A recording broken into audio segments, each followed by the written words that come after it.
પછી મેં અહીંયા ગાડી આ ભાઈને પૂછીને ગઈ હતી. પછી મારા ફાધરને કીધું કે તમે એકવાર જઈ આવો ને.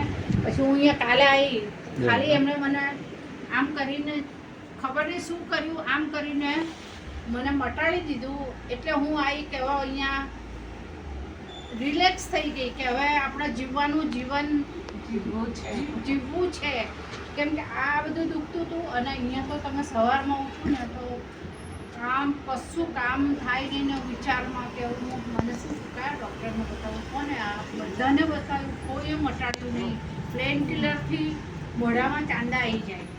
નાના તો આપણે ભગવાન જેવા છે, આપણે સારું કરી દીધું. આ તો આ બહેન અહીંયા અમદાવાદમાં બહુ જગ્યાએ અહીંયા હું જમતા હતા અહીંયા. ત્યાં હું આમ એક મિનિટ આ કહે કે તમે ક્યારે આવશો ક્યારે આવશો ક્યારે આવશો. એકદમ શાંતિ से હું આવ્યો. ખાલી અને થોડા પાણી પીધું और થોડા એક્સરસાઇઝ કરાવ્યો, બીજું કંઈ જ નહીં કરાવ્યું. તમે જોઈ લો.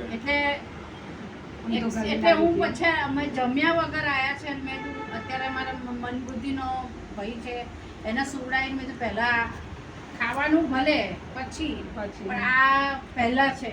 અમે દર્શન કરવા આવ્યા હતા હા. અને એમને જોયા એક બેનને આમ આમ કરતા તો અમારા સાહેબને પ્રોબ્લેમ છે ઘરમાં. હા હા તો મેં કીધું કે ના કે પછી કાલે આવીશું. મેં કહું ના મારે અત્યારે જ બતાવો તમે, અત્યારે જ રિલેક્સ. અત્યારે આખું સિટિંગ પતાવ્યું, આ બસ અને આ પૂરું sitting તો કર્યું. બહુ જ સરસ. મારું આમ કર્યું કશું નહીં, આમ કરીને એટલું મને સવારમાં તો હું એટલું બધું કામ કર્યું ને.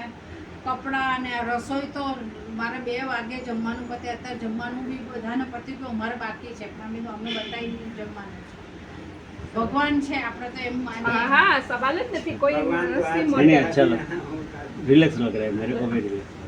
એટલે અમે તો કશે એટલું આएंगे ચાલવાની બહુ મજા આવે એમ કે હવે રિક્ષા નથી કરવી એમ. जैसे अब कल आता हूँ 9 बजे हाँ, कल फोन 9 करके बजे। કોણ કીધું?